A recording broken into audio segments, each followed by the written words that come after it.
Rapat umum tahunan anggota apartemen MT Haryono Residence yang kedua dan diselenggarakan pada hari Sabtu tanggal 8 bulan Juli tahun 2023 dengan pembacaan pertanggungjawaban laporan kepengelolaan dan laporan keuangan telah diterima disetujui oleh warga apartemen MT Haryono Residence dan informasi dan konfirmasi perpanjangan pengurus dan pengawas PPPSRS sampai terbentuknya pengurus dan pengawas PPPSRS yang baru. Ayo, laporan keuangan tahun ini apa sudah bisa terima? Oke. Oke, jangan sensitif dulu. Tolong sudah terima. Ya, yuk kita pakai saudara ini. Bersama kita bisa. Yes. Ya. Bersama kita bisa. Yes. Kita harus kompak. Semua yang ada di sini sebenarnya termasuk saya yang punya unit. Pasti butuh terlibat.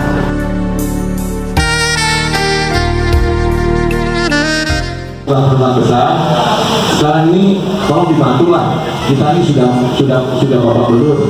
Ideal sengaja kita nggak naikkan. Kita pakai sumber air aja. Kita usahakan dari air hitam.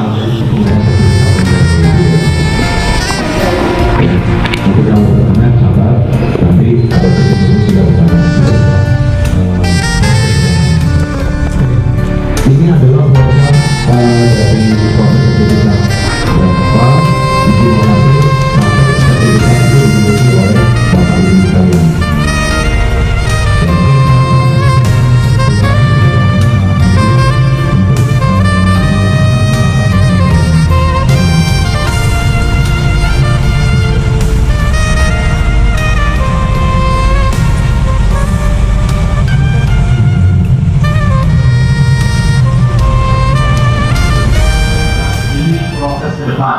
Sekarang kita berada di sini.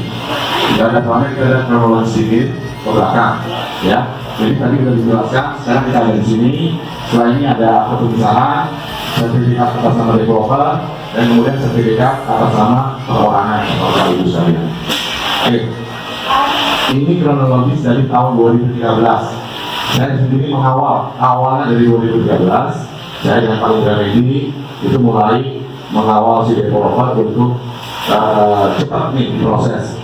Tapi kita dengan sendiri kan developer ini kan banyak pencaksilatnya sehingga selalu ingkar janji. Nah di sini kronologisnya kita bisa lihat ada pengawasan, beraktivitas, melaporkan ke Barreskrim, ke Polda segala macam dari tahun ke tahun. Ini kita sudah share juga, bisa dilihat. Kalau belum clear bisa datang ke saya di PPS. Mana yang clear saya akan jelaskan. Ya, ini cuma general overview aja.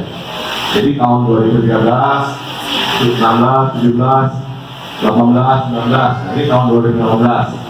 Nah, kita tampilkan juga dengan foto-fotonya. Nah, ini ketika kita melaporkan kepada polisi ya, ke Polda. Oke. Itu juga event kedua, kita cek langsung sertifikat karena ada isu sertifikatnya tidak jadi. Kita datang langsung dengan tempatnya notaris kopi, sertifikatnya fisiknya masih ada. Kemudian juga mulai pemanggilan dari Barreskrim, saya juga lihat di data saya, kapan aja bisa saya serahkan. Ini sampai dengan 2019. Kemudian developer dengan hutang yang begitu besar mulai nyicil 1 bulan 10 juta pada saat itu. Kemudian ini kronologis tahun 2022.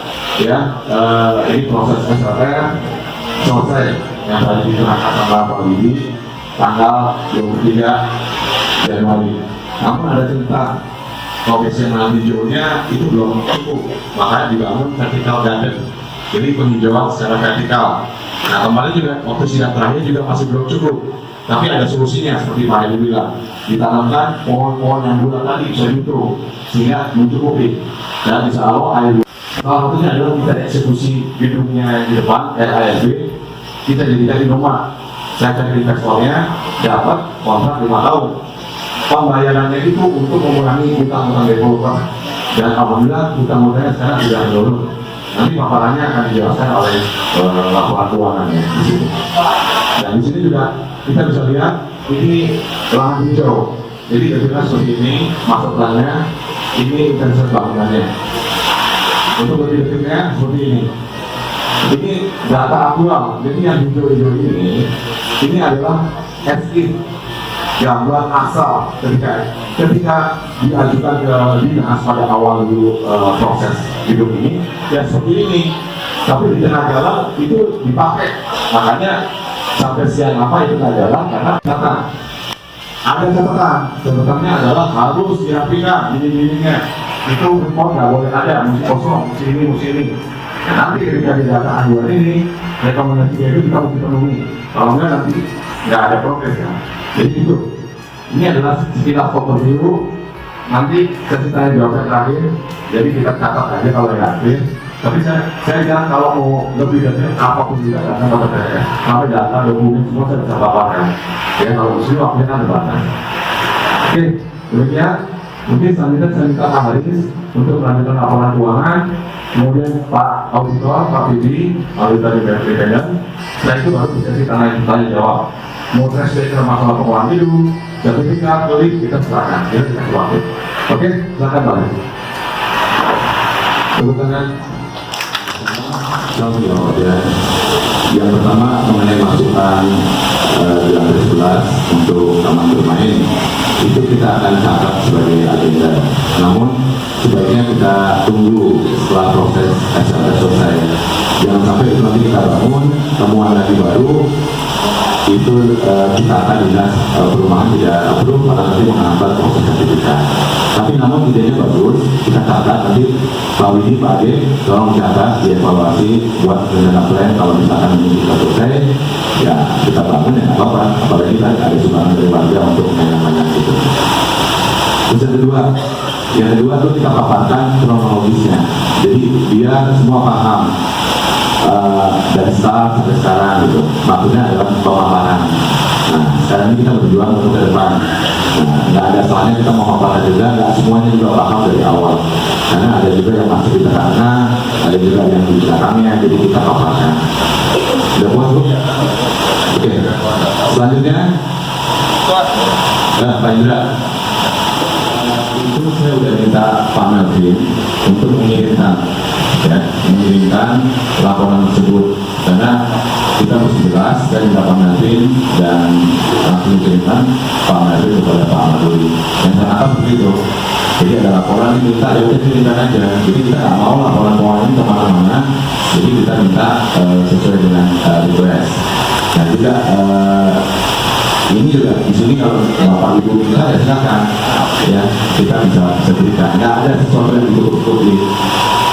Saya udah bilang di awal, kalau ada sesuatu P3S itu buat terus gitu. Kapan aja minta kita kooperatif. Tujuan kita adalah amanah suara warga. Oke, selanjutnya Ibu Sona, Ibu Mona, Ibu tolong sebutkan nama dan unit. Jadi semua ini dicatat oleh Bapak Sekretaris Pak Teguh. Nanti dijadikan yang positif, dijadikan evaluasi. Kita ingin kita sinergi, kita rumah kita berjuang sama-sama. Jadi kita membuka partisipasi semuanya untuk kita kolaborasi, bersinergi untuk mewujudkan sertifikat kita dan membangun MTHR lebih baik lagi. Oke, sekarang gimana? Kita bisa duduk sebenarnya dari adat income. Kalau kita melihat dari dana IPL itu nggak cukup, defisit. Kalau lihat dari laporan keuangan tadi, kita bisa lihat setiap tahun itu kita bisa menghasilkan adat income hampir 1 miliar. Ya, dan itu kita simpan buat dana emergency. Kalau ada apa-apa kita pakai untuk emergency. Makanya kita masih bisa membangun di saat ada defisit. Apalagi pandemi kemarin, ya lifetime gedung yang udah 10 tahun, itu kan perlu adanya rekondisi. Kita bisa lihat tadi, setiap tahun kita pembangunan banyak sekali. Itu menggunakan adat income. Contohnya adalah kita menggait Indomaret. Developer nggak mau bayar, kita ambil unitnya, kita sewakan sendiri ke Indomaret dan kontrak 5 tahun. Uang sewanya untuk membayar kekurangan defisit kita masuk ke adat income di dana uang. Begitu Bu Mona. Oke, bisa terima Bu Mona? Oke, selanjutnya ya, Ibu kita COVID lockdown. Ya. Nah, 2021 kita melakukan strategi tidak ada COVID, kita kerja terus developer. Saya bentuk tim sertifikat, ya. Ada banyak aktivitas kita melakukan 10 tetap kita aktivitas datang ke Citama, datang ke Spenda, menggunakan developer, dan prosesnya sangat tinggi sekali. Detailnya ada di BB, nanti bisa dilihat kalau mau detail. Aktivitasnya apa aja, absensinya juga ada, foto-fotonya juga ada. Jadi memang produktivitas pengurus ini sangat tinggi sekali dan saya bisa bertanggung jawab di situ. Terus yang kedua, mengenai jasa konsultan hukum, developer ini pertama kita pakai strategi pakai baris krim, namanya diabaikan. Kemudian kita pakai konsultan hukum, ya, yang dia beroperasi di ISPA dan berhasil. Kita pakai dia untuk menagih developer. Developer ditongkrongin seminggu rumahnya di Bogor, nggak bisa kemana-mana dia sampai mengungsi di hotel. Dari situ inisiatif developer mulai berpikir, ayo Pak, kami itu kita mulai lagi untuk membayar hutang. Yuk kita nanti mulai membangun lagi kewajiban kita. Jadi cara pengurus untuk nge-flash si developer itu dengan banyak cara, dengan cara baik-baik, dengan cara juga yang kita menyewa konsultan hukum untuk agar developernya itu di pressure lah seperti ini. Mungkin Pak Yopi mau tambahkan, Pak Yopi, masalah konsultan hukum, karena ini kan kebanyakan Bapak juga membuatnya di atas support, dan buatnya di atas support adalah tempat izin, ya, tempat Windows 6. Setelah jam 7 malam mereka senang di atas sana. Nah karena sekarang itu menjadi ruang kosong dan harus dikosongkan, maka itu masuk ke program kami. Tapi nanti setelah saya keluar, kita akan bangun dulu proses olahraga itu, gym, ataupun nanti misalnya rekreasi kaki lah, atau nanti ruang ini kita pakai buat ruang bersama untuk kalau ada anak yang ulang tahun, ada pernikahan kedua, silakan dipakai ruang ini. Tiga ya. Jadi itu Bu, jadi program itu masuk dalam program kami. Namun saat ini kita kayak diikat kakinya Bu. Kalau kita melakukan sesuatu, nanti merubah visi gedung ini, malah nanti dinasarkan loh, apa lagi? Tadinya nggak ada, sekarang ada. Jadi teman-teman baru. Jadi sabar aja, insya Allah nggak lama. Tapi itu masuk ke lain. Memang saya punya rencana ingin membuat ini cantik Bu. Seperti halnya lobby kita buat cantik, kolam renang kita buat cantik. Nanti kita juga ada nanti situ refleksi, ada gym. Ya itu kan rumah kita buat nyaman sehingga harga huniannya naik. Orang jadi interest ke sini, harganya naik. Apalagi sebentar lagi kan kereta listrik juga ada. Dan juga arti ada di situ kan strategi sekali posisi. Demikian Bu Rita. Oke, selanjutnya. Kan udah kasih makan kan? Ayo, laporan keuangan tahun ini apa sudah bisa terima? Tidak. Oke. Nah, selanjutnya adalah kita menginformasikan bahwa proses PAMUS itu apa sih? PAMUS itu panitia musyawarah. Kalau di pemerintah itu KPU. Sampai saat ini daftar hampir nggak ada. Ada satu. Dan yang lain tidak salahnya tidak lengkap. Sehingga kita datang ke dinas, BP data dinas gimana? Nggak bisa. Ini minimal 5 fungsi dengan syarat. Terus gimana? Kalau kondisi kayak gini, ya udah pejabat sementara sekarang tetap, ya karena nggak mungkin kan kalau BP tidak ada yang menolak sampai terbitnya PAMUS. Dan pada kesempatan ini saya juga buat Bapak dan Ibu daftarlah. Ayo daftar, bantu saya daftar. Nanti setelah forum 5 itu dipilih lagi, kita kumpul lagi di sini, pemilihan lagi berdasarkan voting. Siapa yang menjadi ketua, siapa yang menjadi sekretaris, siapa yang menjadi anggotanya. Nah, dia nanti menjadi KPU-nya untuk pemilihan ketua dan pengarah selanjutnya. Kalau tanpa ada PAMUS, maka itu nggak bisa nih jalan penduduknya seperti itu penduduk dulu. Jadi tolong dibantu, ini kerja sosial, tapi tolong dibantulah kita masukkan namanya, nanti saya juga yang akan bantu secara harusnya gimana, karena semua itu PMP-nya udah ada, SOP-nya udah ada, tinggal ngikutin aja template-nya, surat menyuratnya, seperti halnya sekarang nih, semuanya udah diatur sama dulu, kita tinggal bacain aja. Kenapa tak korup? Ya kalau yang datang nggak sampai 50%, kita sampai 37 nggak korup, berarti kan kita masih lanjut ke fase kedua. Nah setelah PAMUS terbentuk, baru kita nanti pemilihan pertama. Itu akan sama, tidak akan korup juga, karena belum ada sejarahnya di sini yang datang sampai 300 orang.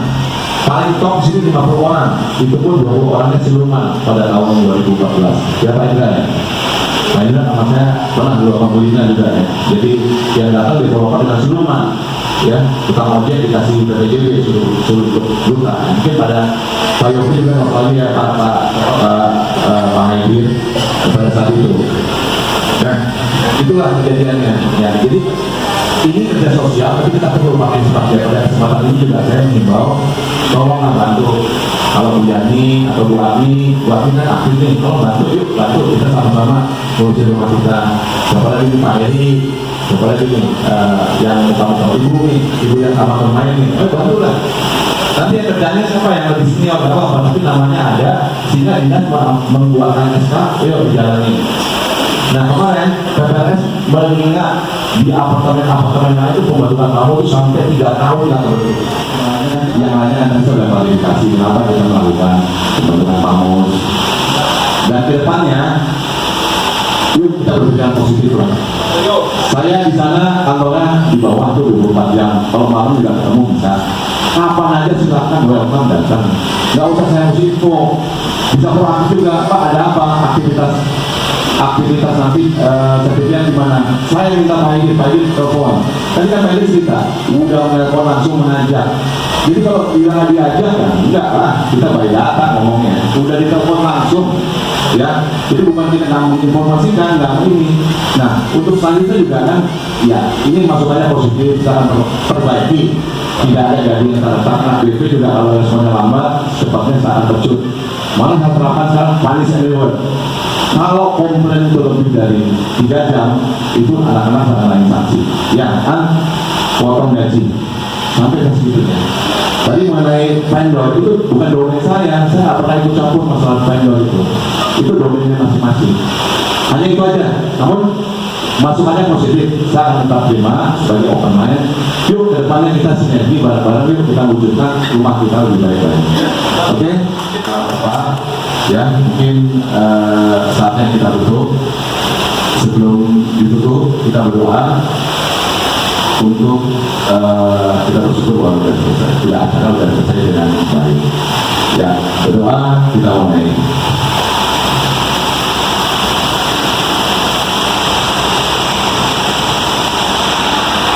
Selesai. Oke.